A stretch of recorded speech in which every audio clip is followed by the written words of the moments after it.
Hello again and welcome back to another one, and today we have a couple of topics to cover, from one that shows that perhaps the next big battle in hip-hop could be between Lupe Fiasco and Kendrick Lamar, seeing as Lupe has been making statements and making moves that many believe to be shots fired at Kendrick Lamar. I mean, he's even stated in the past that Drake is a better rapper than Kendrick. Drake or Kendrick?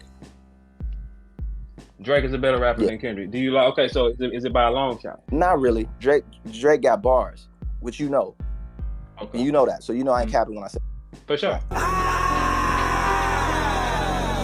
We covered this one on this channel, and he reportedly said Logic raps better than Kendrick, and he was back with more a few hours ago, where he pretty much concluded that Kendrick is not qualified to speak on behalf of hip-hop, not qualified to question if Drake is a part of the culture, and we'll get to more on this in a moment, as he also made some suggestions that some believe he's done to spite Kendrick Lamar. Today we also have more on Eminem's The Death of Slim Shady album reviews from hip-hop media personalities, and we even got to hear from Kendrick's associate DJ Head about the album, and we certainly weren't expecting our tweet to play out in real time days later, back when we pointed out something quite interesting about quote professional critics who hammer Eminem's projects, who just happen to be mostly white, that completely goes against the narrative that he's solely supported by white people, especially when you could pull up objective data to prove that his biggest haters in media are mostly white critics, and this played out in real time a few hours ago, which we'll get to later. Today we also have more that takes us to Joe Budden, who recently got called a quitter by Cardi B during her rant about Joe Budden picking on her. Now, Cardi B was pretty much saying what many hip-hop fans have said for years. Joe Budden quit rapping when he found greener pastures in podcasting, and Joe Budden addressed this a few hours ago, and the irony is that he pretty much confirmed the narrative. Went from hip-hop artist to hip-hop leech. This is according to his own choice of words, not mine, as you'd see in a bit, and some fans have put him on blast for admitting this. And today we will kick things off with what went down in the United Kingdom a few hours ago, since Eminem officially charted 3 singles in the top 20, Houdini, Habits and Renaissance. And when the BBC radio show got to Habits, this happened. At 11 is that other new entry from Eminem featuring White Gold called Habits. But here's the thing, so naughty that song that even producer Dan, my producer out here on the official chart, who has spent 10 years at Radio 1, could not even clean that piece of music for us to play today. It is his last day on the official chart as well. We're going to miss you, Dan, but I'm sure probably the next producer will be able to do it. And this snippet made its way to Twitter that got White Gold cracking up on the timeline. And the fact that Eminem has dozens of successful songs that are pretty much unplayable on radio makes it even more impressive that he still managed to be one of the best-selling singles artists of all time, all things considered. But hey, remember, according to the critics, Eminem is a pop rapper. And moving on, perhaps we are moving towards another heated battle in hip-hop between Lupe Fiasco and Kendrick Lamar, as Lupe continues to poke the quote boogeyman. First, users were quick to find his comment under Dame Dash's post offering to sell a third of Jay-Z's classic album Reasonable Doubt, where Lupe Fiasco suggested Drake will keep it safe for generations to come. This is grill and influence an innumerable amount of rappers. To see it peddle such a lack of grace genuinely hurts my feelings a little bit, but also on savage-ish. F it. Either donate it to a museum for safekeeping, or seriously let Drake make an offer so he can put it where it needs to be, or just keep the ish OG. You should be infinitely proud of this. Without it, there is no me as I am, and I'm sure other MCs will agree. And Lupe suggesting Drake as a potential buyer quickly raised eyebrows, as fans believe this is a direct shot at Kendrick. This went viral, for instance. He is literally only saying this because he doesn't like Kendrick and knows how Kendrick feels about Drake having rap artifacts. And as it stands, Kendrick is literally mad that Drake owns Tupac's ring, and since Kendrick ranks Reasonable Doubt above Illmatic, it is easy to see why fans have concluded that this is a shot at Kendrick, and memes like these blew up on Twitter about when Kendrick finds out Drake owns a third of Reasonable Doubt. But there's more from Lupe, as he evidently believes Kendrick Lamar is not qualified to speak for the culture and get to decide who is a part and who isn't a part of the culture, like he did to Drake on Not Like Us. Check out snippets from his chat on Twitter Spaces explaining this. I think that for the people who, if you want to start choosing who's, again, if you want, follow me people, please.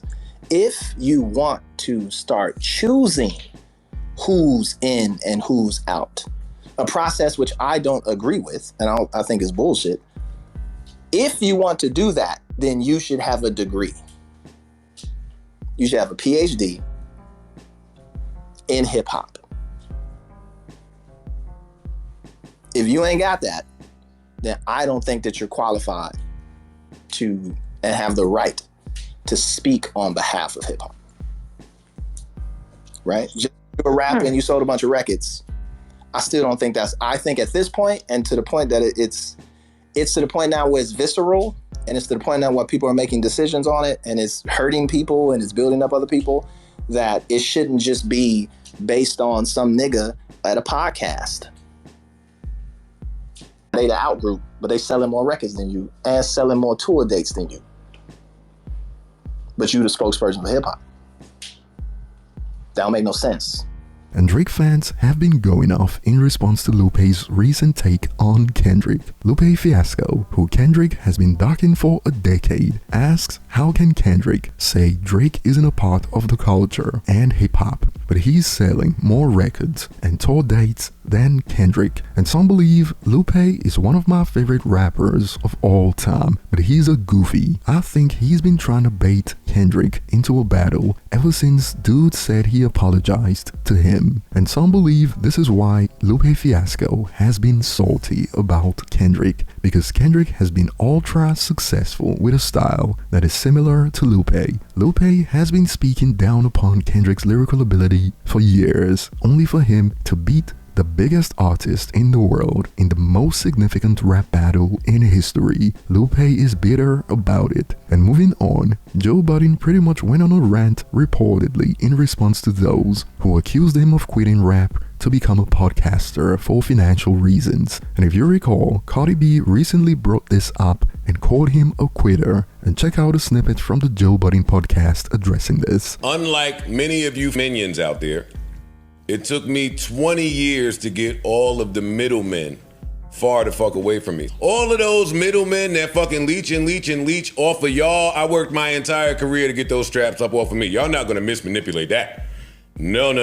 Y'all can DM me, and Cardi said this too. I am gonna DM Cardi my number. But the rest of y'all, be very clear. I gain absolutely nothing from talking about any of y'all. I'm not looking for friendship from none of y'all out there. I move the way I move. If niggas got a problem with it, in the great words of, no pun, Cardi, if it's up, then it's stuck. When Drake drop a diss, I make $1 million. None of y'all have that equity. There's too many people out there that think that I have something to gain from speaking highly or lowly about you niggas.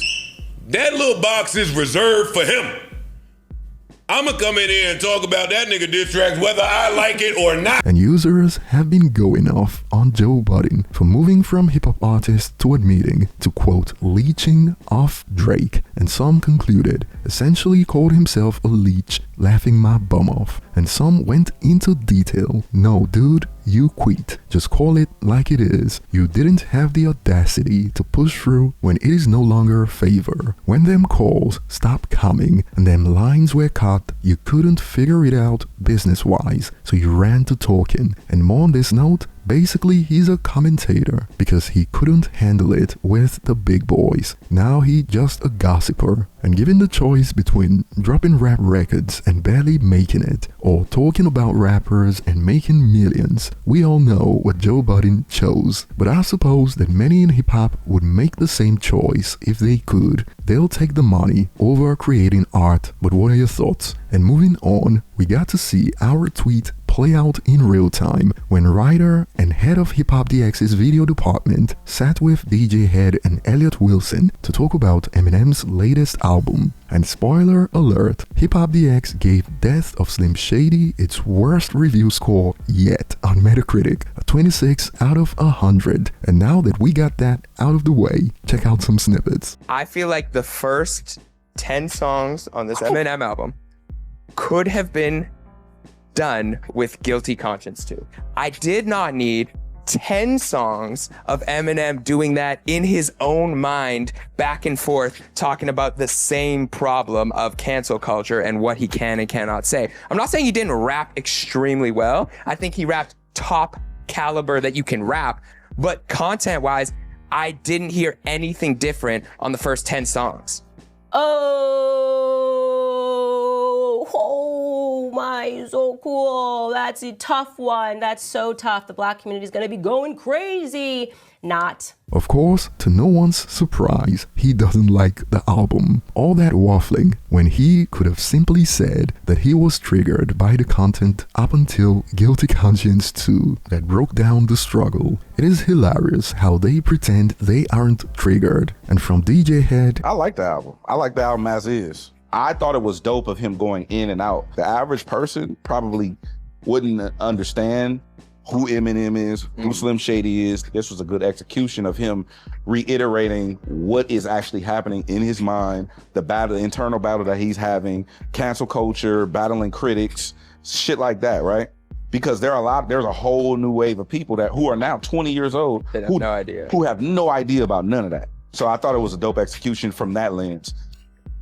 And this sparked reactions like, noticed when DJ Head spoke about M dealing with critics, he actually points towards Jeremy, laughing emoji, and Elliot Wilson, who previously revealed on social media that he likes the album, had this to add. I like the album a lot. I hated to see like sort of the decline musically with him and like the fans being critical of him and not giving him his respect, because I feel like he was already an all-time great. This album, I think, was smart because he went back and reclaimed his legacy in a unique way. You always say, like, well, how could Eminem exist in this world with cancel culture? The things he said back then, so offensive. So him to tackle that premise, I think, was amazing. And clearly, some users paid attention to the body language when he was seeking validation from the other hosts on the panel. I like how the first guy kept looking at the other two for validation and then in the end didn't get it, loudly crying emoji. But over to you guys, share your thoughts below in the comments section. Thanks for watching and see you on the next one.